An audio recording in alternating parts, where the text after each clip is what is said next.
Continue. धन्यवाद। देखिए, दोनों के माइक बंद, सिर्फ बीरेन जी की आवाज। बीरेन जी कंटिन्यू।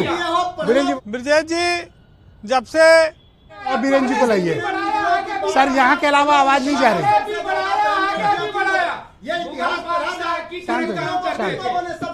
ओके शांत। ओके बीरेन जी, परिवारवाद पर आपकी टिप्पणी। बीरेन जी गो अहेड। देखिए, जब से एक कहावत ये आई कि घी अड़ाए तो दलिये में जाए, तो नेताओं ने सोचा कि इसको सियासत में भी लागू किया जाए।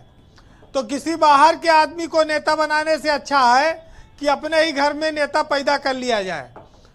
हालांकि डार्विनवाद का सिद्धांत ये कहता था कि पहलवान का बच्चा पहलवान नहीं होता है, लेकिन अब नेता का बच्चा नेता जरूर होता है। उसने सारे सिद्धांतों को झुठला दिया। और सियासत में वो लोग कामयाब होते हैं जिनके पास धन बल होता है। बाहुबल वाले भी कामयाब थे, लेकिन इन दिनों थोड़ा कमजोर चल रहे हैं। तो ये जो लोग कहते हैं कि वंशवाद, परिवारवाद, ये किससे दल कोई बचा नहीं ब्रजेश जी। लेकिन राजनीति को खोखला करते रहो, लोकतंत्र को, और राजनीति अपनी चमकाते रहो। परिवारवाद का आरोप लगे तो वो देखिए, सबसे बड़ी बात है कि अगर कोई दूसरे के दल में है तो वो दागी है, हमारे साथ है तो वो संत आ गया। बस जब से सियासत में इस तरह की चीजें आ गई हैं और नेताओं के अंदर इस तरह की बातें आ गई, तब से गुणवत्ता की बात समाप्त हो गई है।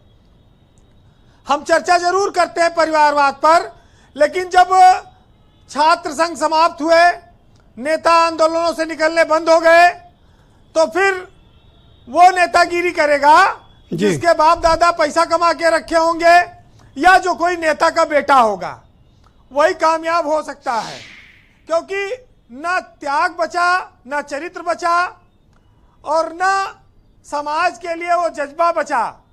लग्जरी नेतागिरी अब तब्दील हो चुकी है, और यही वजह है कि तो ये नए लोगों को कैसे मौका मिले वीरेन जी? जो यंग लीडर्स आ रहे हैं डिफरेंट पॉलिटिकल पार्टीज में, इनके लिए स्पेस कैसे बनेगा? अगर ये फैमिली वाला मसला सेटल नहीं हुआ तो सब तो यही लोग ऑक्यूपाई कर लेंगे हर पार्टी में। तो ये शीर्ष पदों पर, तो महत्वपूर्ण पदों पर तो वही लोग रहते हैं।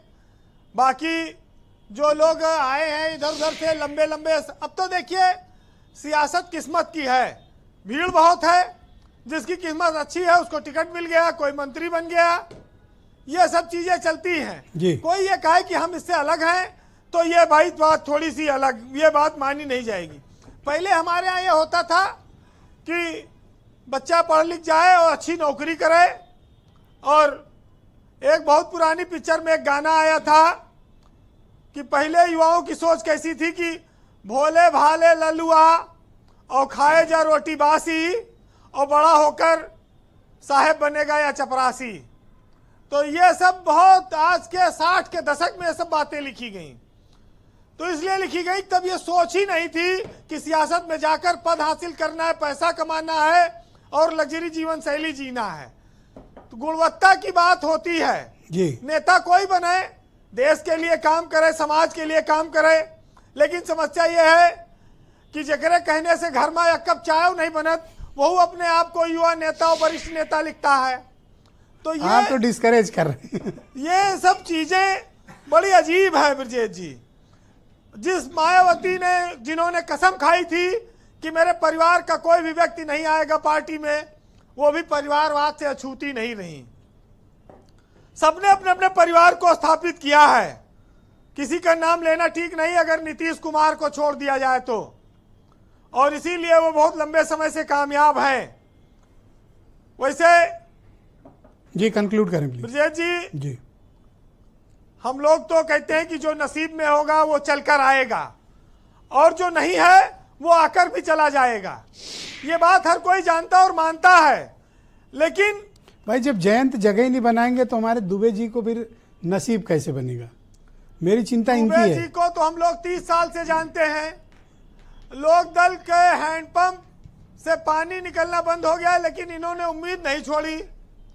सूख गया, फिर हरियाली आई, फिर इनका नंबर नहीं आया। अब तो इनके 10 विधायक हैं, 2-2 लोकसभा सांसद हैं, मंत्री हैं दोनों जगह।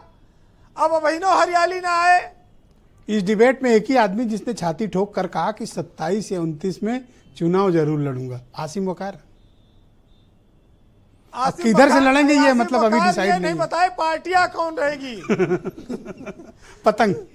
तो सुनिएगा जी कि जिन परिवारों के लिए हम बहुत सारा धन इकट्ठा करते हैं, बहुत सारी संपत्ति बनाते हैं कि हमारे बच्चे आने वाले वक्त में बड़े सुखी रहें जी, और वो बहुत संपन्न रहे, उनको कष्ट ना हो, सियासत में आगे चले जाएं या और किसी चीज में चले जाएं, तो उनके लिए एक साहित्यकार ने लिखा है जी कि जो बच्चे पढ़ लिख जाते हैं उनको वो कैसा होता है उनके परिवार का जीवन, कि एक अरसे से मुझको कहीं नजर नहीं आए और बच्चे जब से कमाने लगे फिर कभी घर नहीं आए, और मेरी हालत देखकर सोचता है वो परिंदा भी कि अच्छा हुआ कि मेरे बच्चों के पर नहीं आए। बहुत शुक्रिया वीरेंद्र जी, आपका बहुत बहुत धन्यवाद ग्राउंड जीरो से अपना फीडबैक, ओपिनियन और पॉलिटिकल ऑब्जर्वेशंस हम तक पहुंचाने के लिए।